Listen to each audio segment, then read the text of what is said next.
Good morning to all who present in this morning session. Yesterday we were making the discussion that was chapter number 4. The name was business services. Chapter name was business services.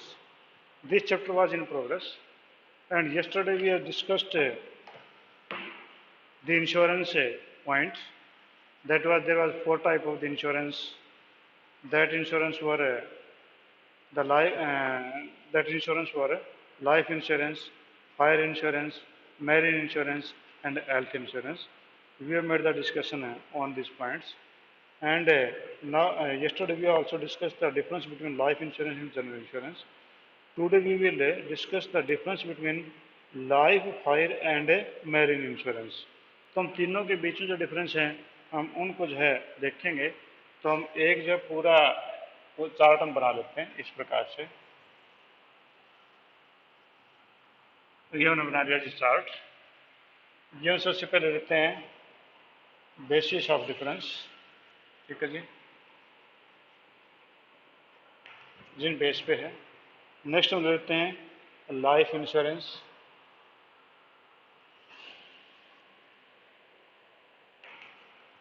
it is the life insurance, and next is a fire insurance,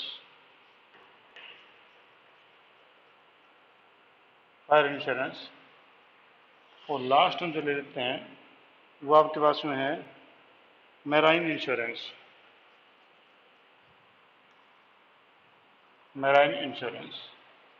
हम इन तीनों के ऊपर अपन discuss करेंगे।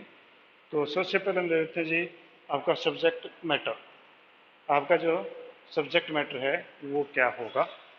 तो सबसे पहले आपके पास में है उसको डिस्कस कर लें।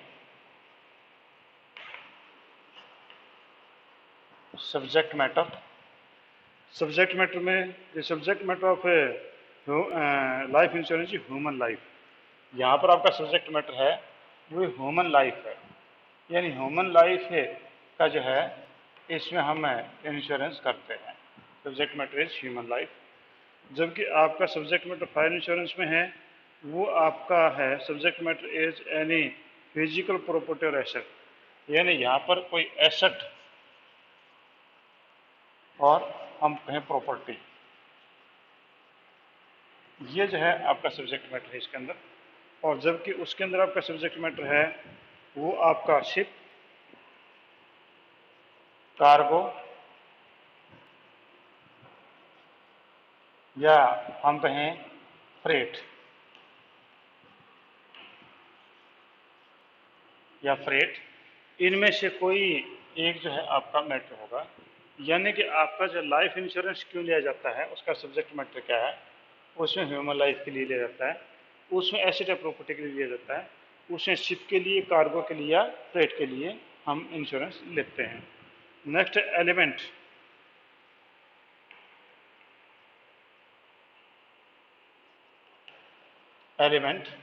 अब इसमें जो एलिमेंट वो कौन सा है, इसमें आपका प्रोटेक्शन,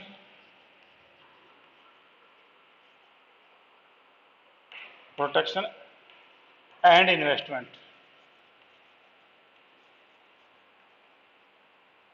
आपका इसमें जो एलिमेंट है वो एक एलिमेंट तो आपका प्रोटेक्शन होता है कि इंश्योरेंस लेने से प्रोटेक्शन मिलता है, लाइफ इंश्योरेंस लेने से means the family get the protection. Secondly investment, if the person doesn't expire in the time, then he will get the money back with the principal amount and the interest। तो investment भी हो गया। जबकि इसके अंदर आपका जो है केवल प्रोटेक्शन ही होता है। यहाँ पर आपका जो एलिमेंट है वो प्रोटेक्शन है और यहाँ पर भी आपका प्रोटेक्शन ही है। Means if all the objective secured, means अगर आपका शिप जो है पहुँच गया तो ये नहीं कि आपका पैसा वापस मिल जाएगा विद इंटरेस्ट, ऐसा नहीं है। Means only protection is there.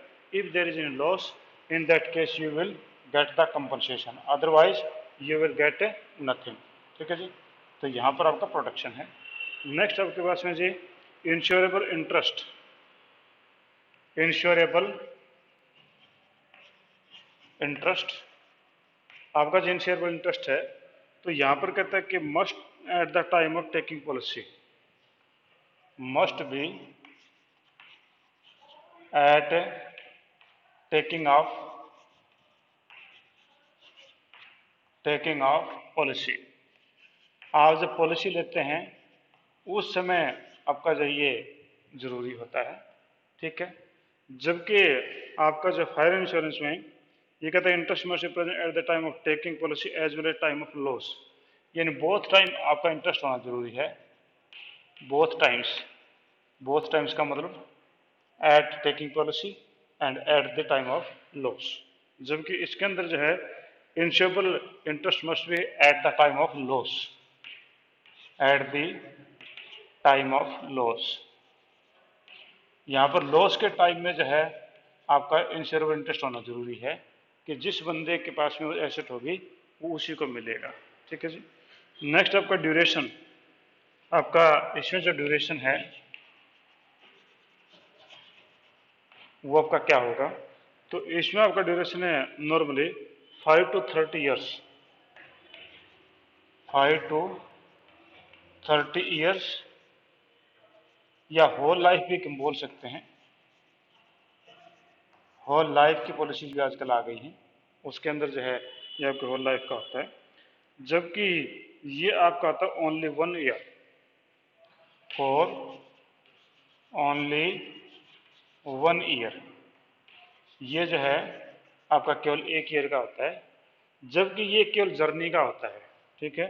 या हम ये कहें कि ये आपका एक वॉयज पीरियड के लिए होता है, वॉयज पीरियड के लिए, यानी आपका जितने समय तक आपका जो है ये जर्नी होगी उसी समय तक के लिए आपके होता है। नेक्स्ट है इंडिमिनिटी,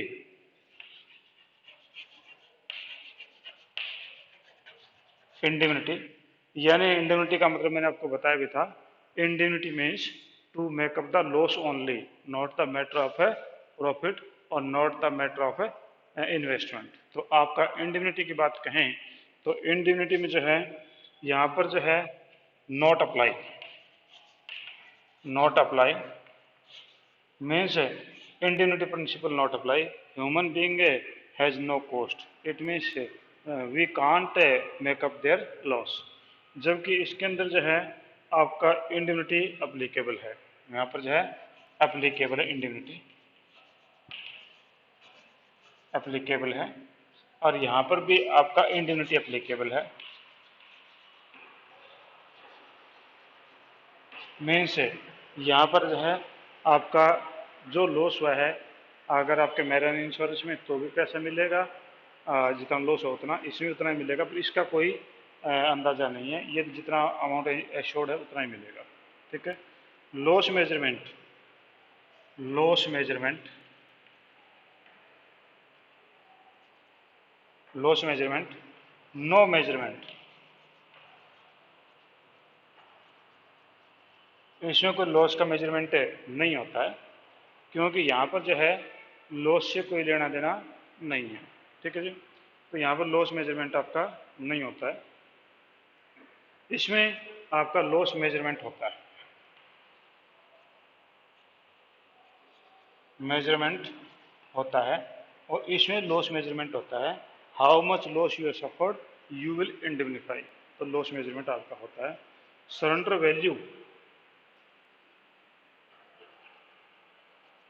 सरेंडर वैल्यू इसमें यस, इसमें सरेंडर वैल्यू आपकी होती है कि after paying the premium of 5 और 6 और 7 instalment the money can be refund in the term of the company. यहाँ पर जो है कोई सरेंडर वैल्यू नहीं है, नो सरेंडर वैल्यू, ठीक है। यहाँ पर भी आपका नो सरेंडर वैल्यू, इसमें कोई सरेंडर वैल्यू नहीं है। Amount once paid that will not be refundable, means there is no surrender value. Next है पॉलिसी अमाउंट, पॉलिसी अमाउंट कौन सा होगा, पॉलिसी अमाउंट एनी अमाउंट में भी, एनी अमाउंट मे बी, यानी आप कितने भी अमाउंट से अब से लाइफ इंश्योरेंस करवा सकते हैं। आप जो 10,000 से लेकर के 10 करोड़ तक का करवा सकते हैं, कोई रिस्ट्रिक्शन नहीं है। जबकि इसके अंदर जो है not more than not more than value of goods, आपकी जो गुड्स हैं उसकी वैल्यू से ज़्यादा आप इंश्योरेंस नहीं करवा सकते। अगर आप झूठ बोले करवा लेते हैं तो उसके लिए आपको कोई बेनिफिट नहीं है। ठीक है। और इसमें है, ये कहते हैं कि can not more than market value. यहाँ पर जो आपकी मार्केट वैल्यू है उससे ज़्यादा नहीं हो सकता ये। ठीक है। आपकी जो मार्केट वैल्यू है उसके बराबर ही आपका हो सकता है। रिस्क, इसमें आपका जो रिस्क है उसकी हम बात करें तो आपकी रिस्क जो है वो कहते हैं there is element of certainty of death. ठीक है जी। यानी यहाँ पर जो है आपका रिस्क सर्टेन है, कंपनी के पॉइंट ऑफ व्यू से है कि इसमें ये रिस्क जो है सर्टेन है कि आपको जो है कंपनी को लॉस होगा ही होगा। यहाँ पर अनसर्टेन है, यहाँ पर कोई ज़रूरी नहीं है कि कंपनी को लॉस हो, क्या लगे या ना लगे। और यहाँ पर भी अनसर्टेन है कि ज़रूरी नहीं कि आपका शिप जो है वो डूबे या ना डूबे, कोई ज़रूरी नहीं है। ठीक है। तो these were the difference between the 3 type of the insurance. वो आपके पास में जो है लाइफ इंश्योरेंस, फायर इंश्योरेंस और मैरीन इंश्योरेंस 3 थे। अब दोबारा से एक बार फिर मैं आपको बताता हूँ कि आपका जो है सब्जेक्ट मैटर, यानी आपका जो लाइफ इंश्योरेंस है, why you take the life insurance. Life insurance का सब्जेक्ट मैटर होता है ह्यूमन लाइफ, मीन्स ह्यूमन की लाइफ के लिए हम जो इंश्योरेंस लेते हैं। दूसरा, फायर इंश्योरेंस में किसी एसेट या किसी प्रॉपर्टी का जो आप इंश्योरेंस लेते हैं। जबकि मैराइन इंश्योरेंस में आप किसी शिप का या कार्गो का या फ्रेट का इंश्योरेंस आप लेते हैं। ठीक है। नेक्स्ट आपके पास में एलिमेंट, इसमें कौन कौन से तत्व, कौन कौन सी चीजें जो प्रेजेंट होती हैं। इसमें प्रोटेक्शन एंड इन्वेस्टमेंट, आपकी protection and investment. Protection means if any person get expired before the expiry of the policy, then his or her successor will get the amount of the insurance policy, and by this way the insurer gets the protection of family, for the family. And investment means if the person doesn't pass away within the period of the insurance, then he will get the amount, principal amount with the interest after his after the expiry of the time. तो यहाँ पर investment हो गया, protection हो गई। Here is the only protection, the amount will be received by the insurer insured if there is any loss. अगर loss नहीं है तो पैसा वापस नहीं मिलेगा, only protection element is there, और वहाँ पर भी आपका प्रोटेक्शन एलिमेंट ही है। ठीक है। इंश्योरेबल इंटरेस्ट, इसमें इंश्योरेबल इंटरेस्ट है that must be eight taking policy, जिस समय आपने पॉलिसी ली है उसी समय, eight the time of taking policy, policy जब ले रहे हैं उसी समय आपका इंश्योरेबल इंटरेस्ट होना जरूरी है।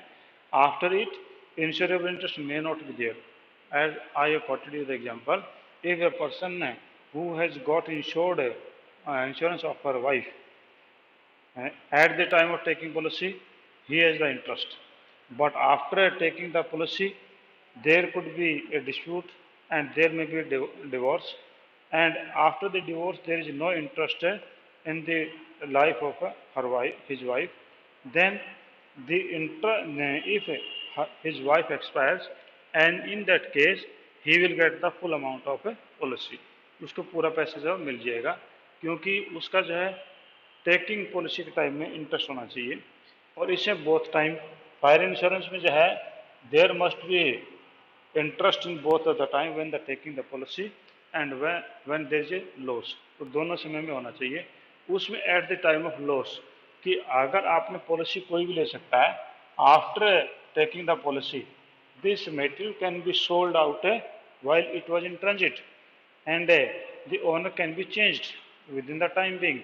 It means the person who is who has the interest in that material, he will get the compensation. Means at the time of loss, there should be the interest of the policy taker. हाँ जी, duration. There could be 5 to 30 years or say whole life. Means duration may be for whole life. It is only for 1 year. Means there is a only 1 year plan. Means you will take the you can take the policy for 1 year. Although there was a plan by the government for the motorcycle and the other vehicles for 3 years and 5 years, but now it is finished.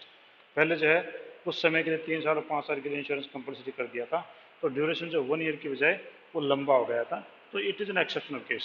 ठीक है, पर यहाँ पर जो है voice period कि आपका जितना समय का जो रास्ता है उसमें हो सकता है कि दैट में भी फॉर 2 मंथ्स, दैट में भी 6 मंथ, दैट में 1 ईयर, दैट में भी 2 ईयर्स। जब तक वो पूरी जर्नी खत्म नहीं होती तब तक कोई भी रिस्क होगा तो मेरा इंश्योरेंस उसके लिए जो है वो रिस्पॉन्सिबल होंगी। Indemnity indemnity not apply means there is no makeup of the loss is apply in life insurance. Life insurance में लॉस मेकअप नहीं होता। A person life can not be measure in term of money. क्या पता किसकी कितनी जो है importance हो सकती है, तो यहाँ पर आपका अप्लाई नहीं है। The amount which you get insured that will be receive. जितना अमाउंट का इंश्योरेंस किया उतना पैसा मिल जाएगा। यहाँ पर आपका जो है वो इंडिमिनिटी का जो प्रिंसिपल लागू होगा कि if your asset you got insured by 5 lakh and it got the fire and it has a damage of 1 lakh, then you will get the 1 lakh rupees, not 5 lakh, because the indemnity means make the loss, to make up the loss को make up करने का इसमें जो होता है applicable होता है। Same thing is also here, the loss is makeup there means के लॉस की भरपाई होती है, ज़्यादा पैसा कमाने का कोई मतलब नहीं है। उसके बाद लॉस है measurement, there is no measurement. यहाँ पर लॉस का कोई मेजरमेंट नहीं है, because a person life can not be measurement of money, but the loss measurement can be take place here because the asset has a certain value and how much damage and how much loss is there, that can be counted.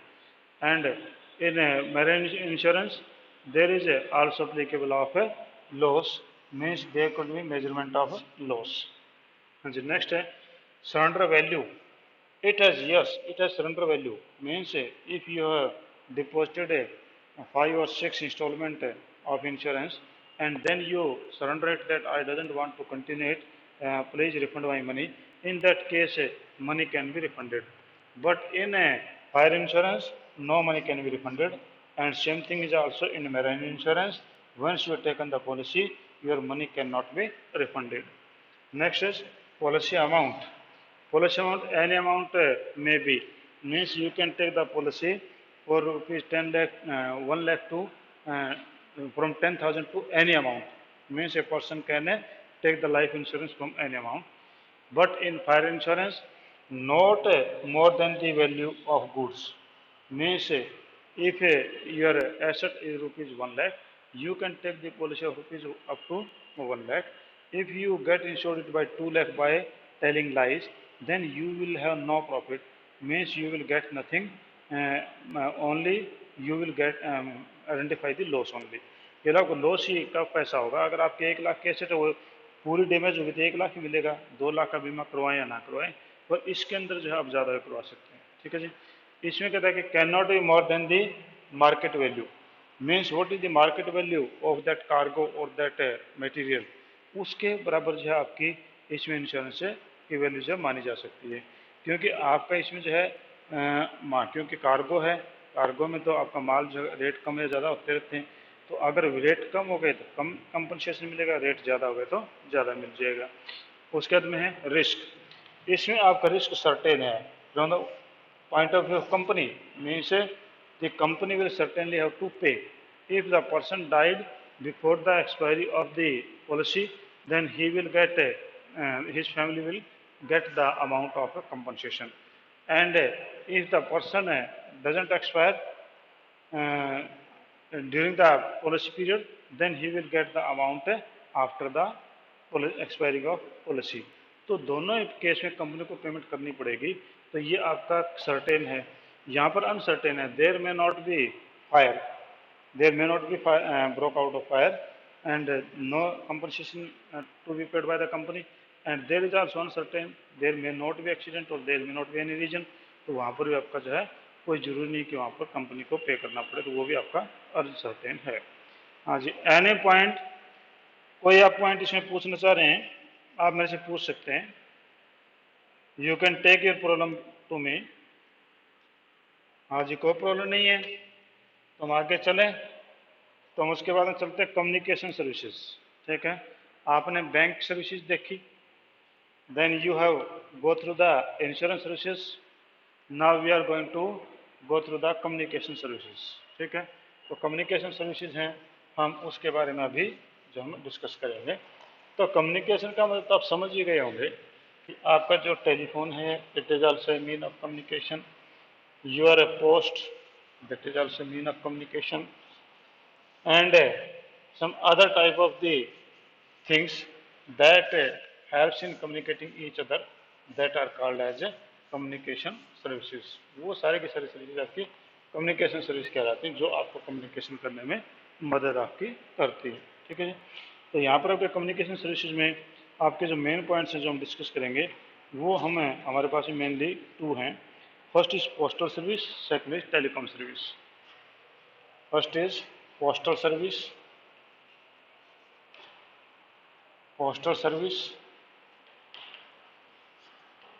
और second is telecom service. Telecom service, telecom services, तो आपका postal services और second आपके पास है telecom services. तो postal services एक जैसे वर्ड आपके दिमाग में आता है, you will certainly have a imagination of Indian post office. आपका इंडियन पोस्ट ऑफिस है वो आपके दिमाग में सबसे पहले आता है।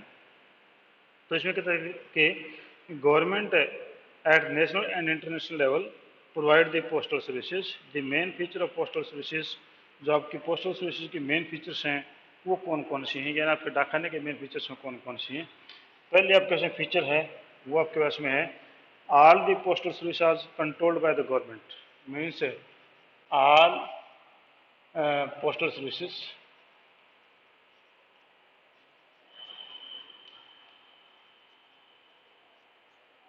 are controlled by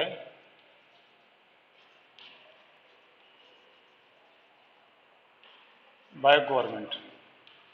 आपकी सारी की सारी सर्विसेज हैं वो गवर्नमेंट कंट्रोल करती है, यानी आपका जो पोस्ट ऑफिस है that is directly under the postal department of central government. Central government के नीचे ये आता है, आपका स्टेट गवर्नमेंट भी नहीं है। सेकंड आपके पास में जी वो आपके पास में है कि the postal department provide service at national as well as international level. Main services eight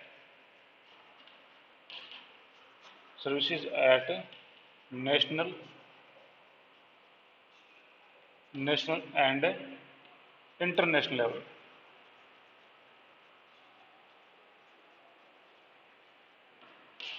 international level आपके जो डाकखाने की सर्विसेज हैं वो नेशनल लेवल और इंटरनेशनल लेवल पे है। If you want to send a letter within the country that can be also send. If you want to send the letter abroad then it is also possible by the postal department. Third is, along with postal services nowadays various financial services also offered by the postal department. Means financial services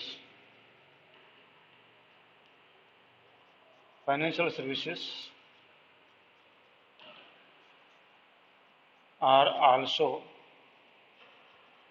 offered by postal department. Postal department जो है आपकी financial services भी वो provide करवाता है। Means the post office started the post office bank and it has also facility of money order also. तो आपका financial में भी ये आ गया, क्योंकि अब जो है ये लोग आपका एक बैंकिंग का काम भी स्टार्ट कर दिया है। They take the deposit and they issue the cheque book and they issue the ATM and they issue the paperless account service also. Next is post office have also started speed post services to compete with the courier services. Speed post service. Speed post service are also available. Speed post services जो हैं, you know very well that the private couriers send the post immediately. Means if you hand over the post today, and you will get the information by tomorrow evening that they have got the postal services. Means they have got the post. But in the Indian Postal Department, it was not possible. Then they started the speed post. Speed post is posted is sent very speed with very speed. तो कोशिश इन्होंने की है कि ये जो है private courier के तरीके से इसको जल्दी पहुंचा सकें।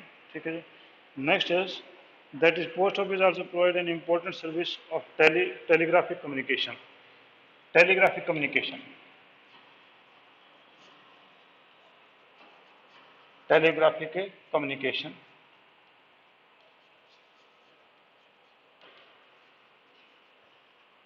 मीन्स आपका टेलीग्राफिक कम्युनिकेशन भी इसके अंदर जो काफ़ी इन्होंने स्टार्ट कर दिया है। यानी आपका टेलीग्राफ से होता था, हालांकि टेलीग्राम जो इन्होंने बंद कर दिया है, तो ये कुछ मेरे को अजीब सा लग रहा है। ठीक है। हाँ जी, नेक्स्ट कह रहे कि postal services highly reliable means these are highly reliable.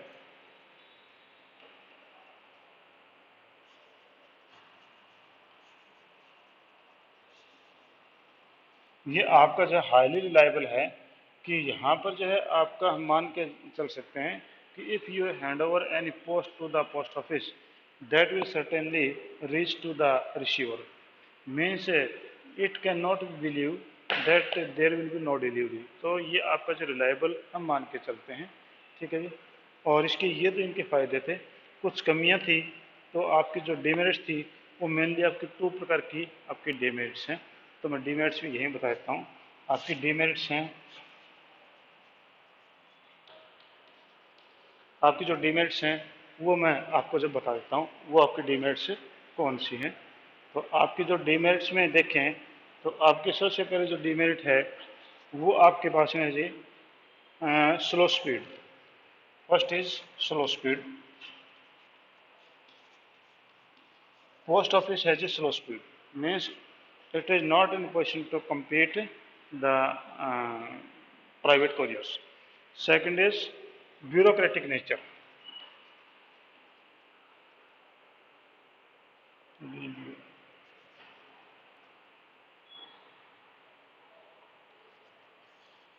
Bureaucratic nature, आपकी स्पेलिंग में मिस्टेक हो सकती है, थोड़ी सी ध्यान कर लेना। ब्यूरोक्रेटिक नेचर यानी ये एक्सरसाइज में फंसा रहता है।